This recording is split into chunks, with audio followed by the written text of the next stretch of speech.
This is Coach and the Kid. I'm the Kid, and we're going to be talking about the 2023 NBA Draft prospects. And yes, he's the coach. You gave me the mic. I'm the intro guy. Bro, we only got one mic. It's only one input, so only one. So I just know the coach is here. It's the kid that's talking. Go on. Don't believe that. We're going to be talking about who we think are the best players from this draft. Coach is going to go first, then I'm going to give my input. So, Coach, the question: who are your picks, regardless of their draft order, that are going to have the most impact in the NBA? Okay, well, first of all, if you're listening, if you know anything about the NBA, you know that, the best player from the draft can come from any place, any position, right? We got guys like Jimmy Butler, who I think was the last pick in the first round, the 30th pick. I don't know who else was in that draft. I'm not saying he's the best player out of that draft, but he's a damn good player. And then, we just had the lowest pick player in NBA history to lead a team to a championship, and that was Jokic at pick 41. Then you can have a project like a Giannis who was pick 15. So, very rarely is it that the number one pick is the best player. People would argue that Michael Jordan was the best player in his draft. Most people are going to agree with that. I'm not most people, but he was the third pick. Hakeem Olajuwon was the first pick. So, and then you got guys like Ben Wallace, who was undrafted, or Dennis Rodman, second round pick. Draymond Green. Fred VanVleet. Well, he ain't the best player. He's a good player. He's a good player. The Raptors trying to do that again, so I'll talk about that. So, we love to count, and dudes love stats and all that, and we want to see who's drafted, but you cannot judge a man's heart. And so the heart matters more than your jump shot or anything else, right? Some of these dudes, they catch an elbow, they done for the game. So that being said, who I think will be the best players out of this draft, I got to start with Scoot Henderson. I think it's absolutely ridiculous that this dude was 17 playing in the G League, which, as I said before, I think is the second best league. So he got to play with grown men for 2 years, with American grown men. You know what I'm saying? And actual NBA players. And we've seen how dudes from the G League Ignite are able to ascend. We've seen that with Jalen Green and others. And he's probably the best G League Ignite player ever, which is saying something. So I'm really, really high on him. He's a good kid. His body is ridiculous. Like at 18, he looks like he's 24, and I think he even put on more muscle since the start of the season. So Russell Westbrook is his favorite player. I can tell because Russ puts a lot of work into his body. And that's the kind of stuff that shows up. So I like Scoot. I like Jarace Walker. I'm telling you, I've said it before. I'll say it again. I think Jarace Walker is a combination of Ben Wallace and like maybe 14% of LeBron James. And LeBron is so good, all you need is 14. He's got that LeBron turnaround, Jay. He can spot up, shoot the three with ease. He's got, good form. You know what I mean? Like there's nothing and he's very underrated as a playmaker coming out of the 4 spot.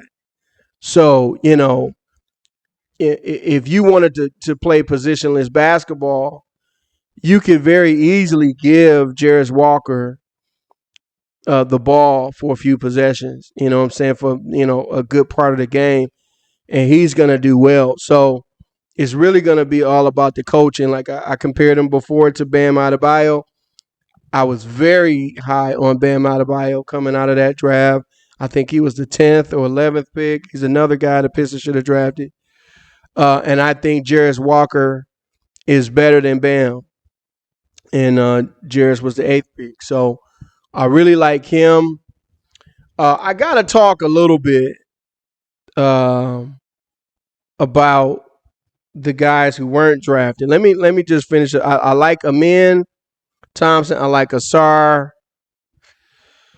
And I like two guys who weren't even drafted, and that's Markquis Nowell and Adama Sunoko. I don't like. I know GMs are stupid, but I didn't think they were that stupid to not draft. However you say his name, Sunoko or Sudoko. That's what I call him. Dude was incredible. He dominated the tournament. He's super efficient.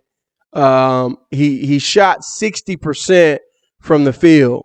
So when I talk about Webenyama only shooting 46% from the field, that's terrible when you're 7'9", right? That's absolutely terrible.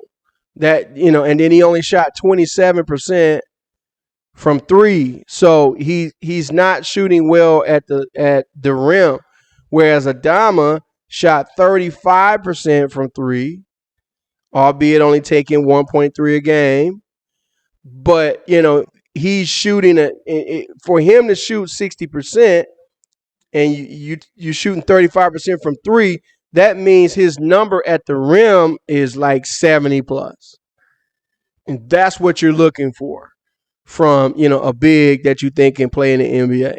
How he doesn't get drafted, I don't know. I understand totally because I told the kid, I'm like, watch. We're sitting there watching Markquis Nowell set records in the NCAA, and I said he's not going to get drafted. He's not going to get drafted. He's fine. They only care about size, but the man can play basketball. So the Raptors, who have success with other undrafted players, Fred VanVleet, who I was also very high on, it's called a clue. They're going to try to repeat the same magic. But I understand why he wasn't drafted. I would have drafted him just because of what he did. His basketball IQ is super high. The boy can shoot. He battles. He defends. Is he going to have a size mismatch most night? Yeah, but, you've had guys like Isaiah Thomas. They listed, I'm talking about the 5'9" Isaiah Thomas. They listed AI at 6'1". AI was not 6'1". AI was like 5'10", something like that. I don't think Dame Lillard is 6 foot. I know they probably list him at 6 foot 6'1". Dame, I don't think the same height as Steph Curry.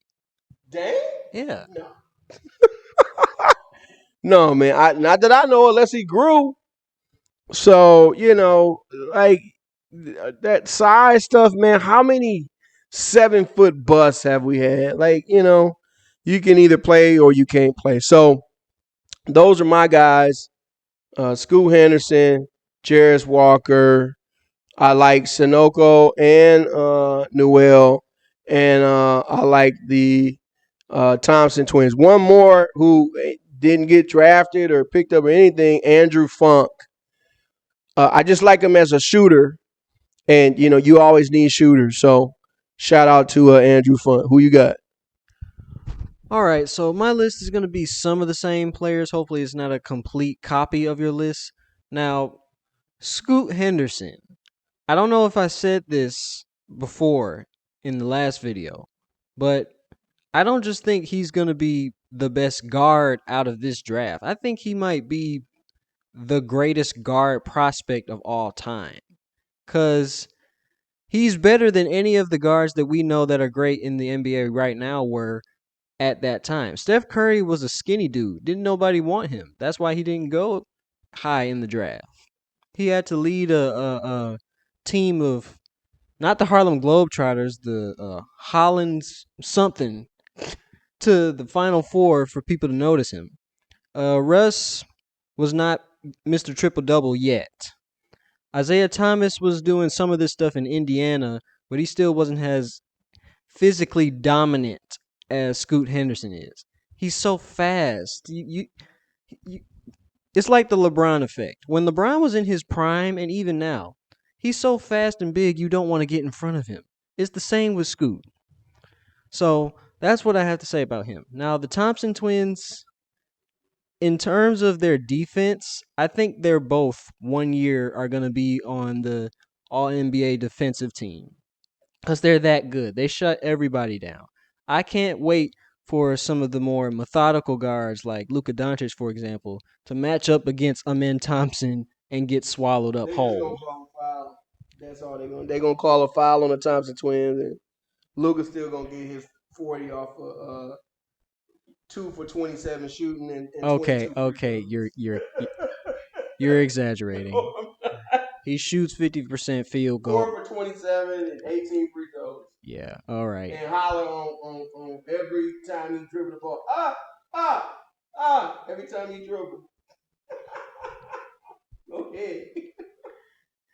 And Jarace Walker, again, I think the All NBA defensive team can be made from this draft class. Sure. Scoot, Amin, Asar, Jarace Walker, and my next player, I had to do some research on him, but because with all this talk of Scoot and Webenyama, nobody really knew about anyone else unless you're ESPN.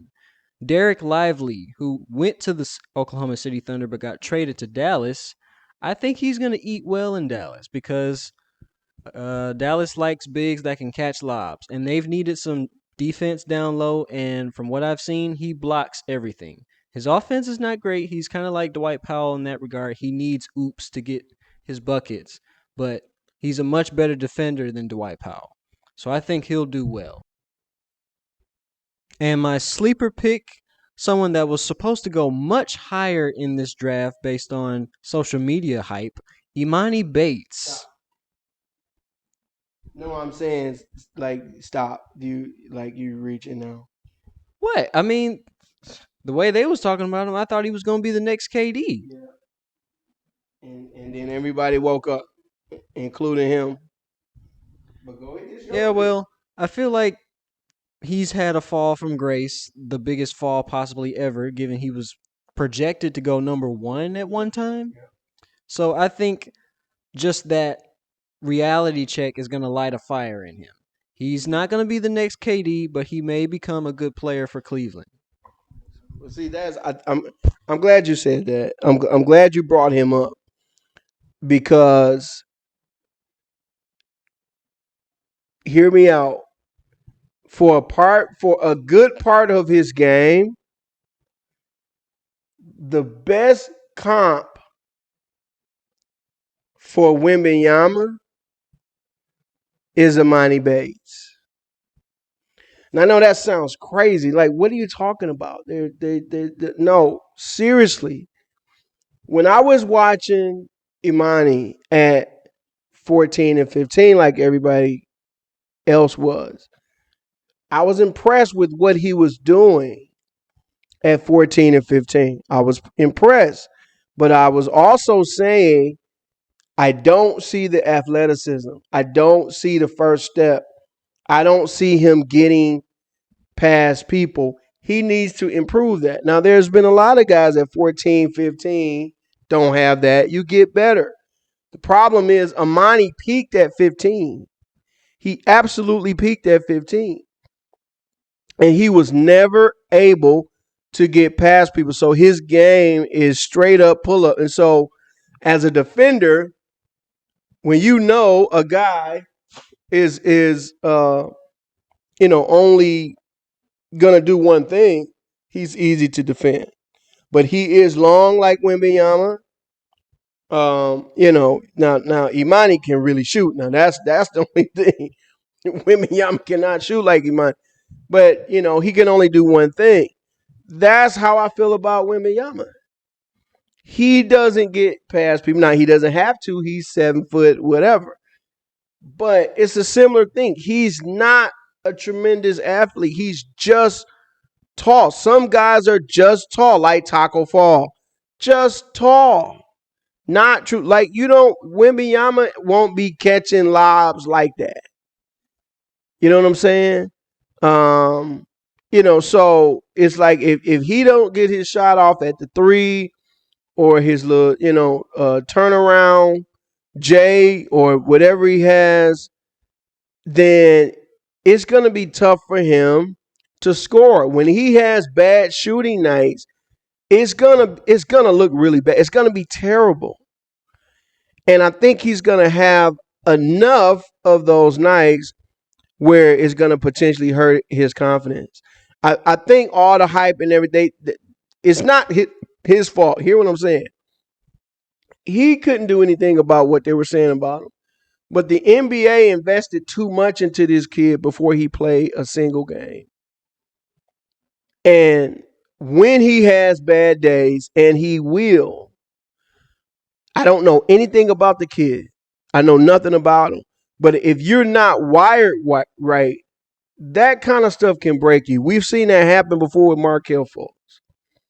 The pressure broke him, right? And it took the dude 3 years to recover. And Markquis did not go through as nearly the hype as Webenyama. You know what I'm saying? If I was coaching Webenyama, honestly, again, I'm gonna say something. Oh man, you crazy. I'm being 100% honest. The best thing for this kid is to come off the bench. Right now, I see him as a potential Rashard Lewis. I know most of you guys don't know who the hell Rashard Lewis is. Go look it up. Very valued guy off the bench, can shoot threes. Rashard Lewis was 6'10", 6 man of the year type dude.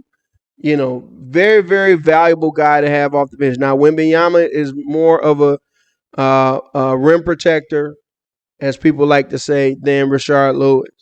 But Rashard Lewis is a much, much, much better shooter than Webenyama ever was. So that's where I see him right now. If you start him and they don't have a lot of success, it's going to hurt this kid. And it could break him. And so my question is, what is his background to where he's going to go through something and come out of it? Because you got to be a tough kid. There's a reason why LeBron is able to go through the stuff. Man, he had a tough upbringing. Isaiah Thomas, the champion, had a tough upbringing. Jimmy Butler, tough upbringing. So it's no wonder that guys perform well in the NBA under pressure when, you know what I'm saying, they didn't know sometimes where their next meal was going to come from, jumping from house to house, so on and so forth. The issue with a lot of these European prospects, and again, it's no fault of their own, I'm just telling you the truth. Many of them don't have that rough upbringing, right? It's the same why a lot of NBA players' kids don't make it. Shaq thought for sure that his kids was going to be in the NBA. It didn't happen. Why? Because they know that if they don't make it in the NBA, they got dad to back them up. And a lot of European guys, they know, we got paid. I come from a good family most of the time. We going to be okay. Right? And so when things don't work out, they just kind of fold. I hope that doesn't happen to him. I hope I'm wrong. I hope he becomes what everybody wants him to be. I'm just telling you what I see right now. Okay? Final thoughts? You good? Yeah, I think you've tore into Victor Wembanyama enough for 2 videos. I'm not. All I do is tell the truth. Why everybody when people tell the truth, it's tearing into, and I just tell the truth, bro. And my track record speaks for itself. Hey, people clowned on me for saying what I said about Fultz. Oh, he's a clown. Who's a clown? Who was right? Who was wrong? And I've done that for probably 100 different players. So again, prove me wrong. We'll see. I just want him to play Summer League. That's what I want for my birthday and everything. I want Webenyama to play the whole summer. I know he's not gonna play the whole summer league. If he plays, it's gonna be like 1 or 2 games. I just want to see these. I want to see Amen, Jarace, Scoot, all go up against Webenyama in the summer league, and then you guys will have some idea of how good he's gonna be.